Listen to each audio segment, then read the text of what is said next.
బాగుంది ఈ ప్రదేశము, చక్కగా ఈ పచ్చిక బయళ్ళు, ఈ కొలను, ఈ పూలతలు ముందే చూస్తుంటే మా వాళ్ళని ఇక్కడ పడుకోబెట్టేవాడిని, అనవసరంగా ఆ రాళ్ళల్లో ముళ్ళల్లో పడుకోబెట్టాను అని అప్పుడు కూడా ఈయన అనుకుంటాడు.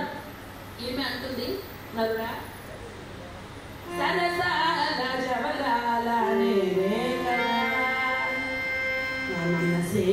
మహారాజు నీవే కదా సరసాల జవరాల మహారాజు నీవే కదా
ఎప్పుడు మానవుల్ని చంపడానికి వెళ్ళినా అలా వెళ్ళి ఇలా వచ్చేసేటటువంటి నా చెల్లెలు ఇంతవరకు రాలేదు, అసలు ఏమైందని చెప్పి ఆ కొండ గుహల దగ్గరకు వచ్చి అటువైపు కొండపైన ఒక కాలు ఇటువైపు కొండపైన ఒక కాలు పెట్టుకుని ఒకసారి అట్లా చూశాడు అరణ్యంలోకి.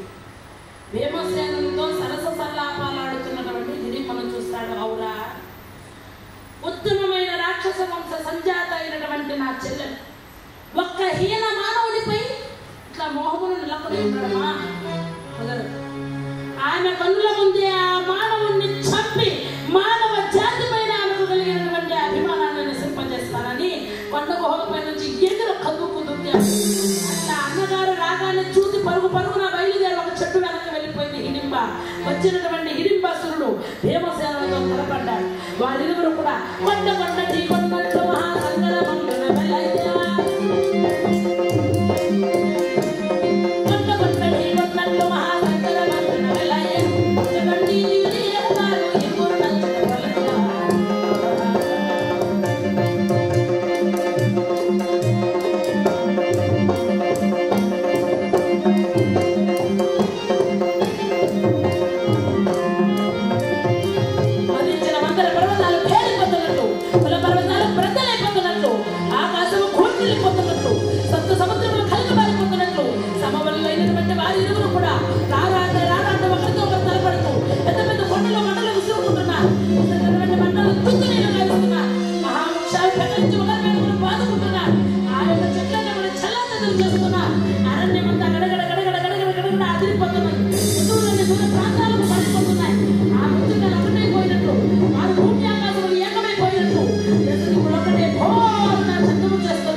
అన్నను కొడుతూ ఉంటే అయ్యో మా అన్న చచ్చిపోతున్నాడని బాధపడతా ఉంది ఆయమ్మ. ఆహా అబ్బా, వరిస్తే వరించాను కానీ మా అన్నకు బాగా బుద్ధి చెప్పేవాడే దొరికాడు. ఇంత గొప్ప వీరుడు నా భర్త అయ్యాడు. మా ఆయన ఎంత బలవంతుడు. మురిసిపోతా ఉంది భర్తను చూసి. ఈ హిడింబాసురుడిని చంపి ఓసి హిడింబ ఎడుపోయాడే అని తిరిగాడు. మా బాబాయ్ దొరికానంటే చంపేస్తానని చెప్పి ఎత్తులుగా తెచ్చకుండా పరుగు పరుగున వచ్చి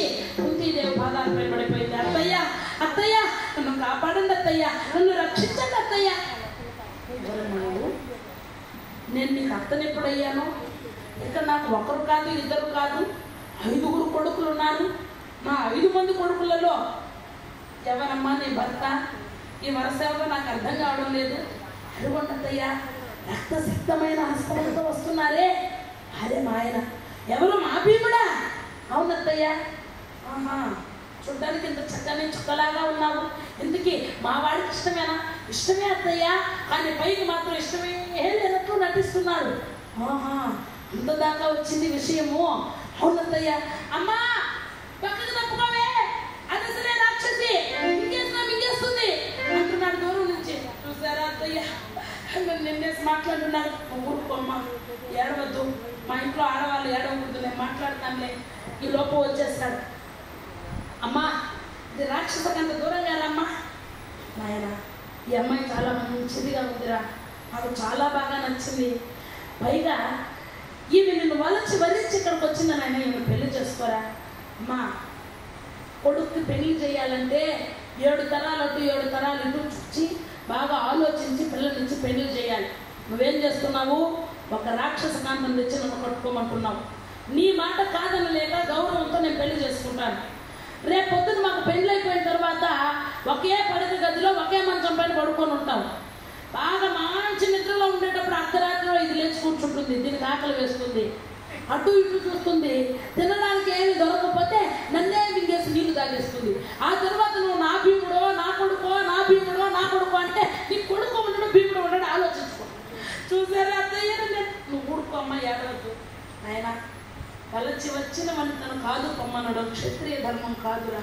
మనం క్షత్రియులము. సో క్షత్రియ సంజాతుడమైన నువ్వు ఇట్లా ధర్మం తప్పకూడదు. పైగా నాకెందుకో ఈ పిల్ల చాలా మంచిది అనిపిస్తుంది నాయన, నాకు బాగా నచ్చింది. నా మాట విను, ఈమెను వివాహం చేసుకో. సరే అమ్మా, నీ మాట కాదనలేక ఈమెను మనవాడుతాను. ఒక్క కుమారుడు పుట్టేంత వరకు మాత్రమే ఈమెతో కాపురం చేస్తాను, ఆ తర్వాత ఇక నేను బయలుదేరేస్తాను అన్నాడు. అలాగే నేను చెప్పి అంగీకరించింది. బ్రహ్మాండముగా ఆ యొక్క పంచభూతాల సాక్షిగా గంధర్వ విధిని రాక్షస కాంత అయినటువంటి హిడింబను భీమసేనుడు వివాహం చేసుకున్నాడు. వారి ప్రేమకు ఫలితముగా ఘటోత్కచుడనే ఒక కుమారుడు పుట్టాడు. పుట్టగానే భూమికి ఆకాశానికి ఒకటిగా పెరిగిపోయాడు. అమ్మ అమ్మ నీకు మనవడు పుట్టాడే అన్నారు. మనవడు అంటే ఇక అవ్వలకి అందరికి ఎన్ని ఆశలు ఉంటాయండి. భుజాల పైన వేసుకొని వీరంతా తిప్పాలి, రంగులో వేసుకొని ఊరంతా తిప్పాలి, కాళ్ళ పైన వేసి లాలబోయాలి, జోల్లో వేసి జోల పాడాలి, చాలా కోరికలు ఉంటాయి. మనవడు అనేసరికి గబగబా వచ్చి నీ అమ్మ ఎత్తుకొని ముద్దులాడాలని. వీడు భూమికి ఆకాశానికి ఒకటిగా పెరిగిపోయినాడు. అబ్బా నమస్కారం అన్నాడు. ఇదేమిట్రా, మనవడు అంటే ఎంతుంటాడు అనుకున్నాను, ఎంతున్నాడు. నన్ను ఏం చేయమంటావే? ఒక రాక్షసుని తెచ్చి నాకు అంటగట్టావు, వీడు ఒక రాక్షసుడు పుట్టాడు, అనుభవించు. ఘటము అంటే కుండ, కుండ లాంటి పొట్ట, కుండ లాంటి తల, నెత్తిన ఒక వెంట్రుక కూడా లేకుండా ఆయన పుట్టాడట. అందుకని ఆయనను ఘటోత్కచుడు అని పేరు పెట్టారు. ఆ ప్రకారంగా ఆ కుమారుడు జన్మించిన తర్వాత వారందరి దగ్గర సెలవు తీసుకుని సారిభక్తుని ఆశ్రమానికి చేరుకున్నారు పాండవులు భక్తులారు. జై శ్రీమద్ రమణ గోవింద.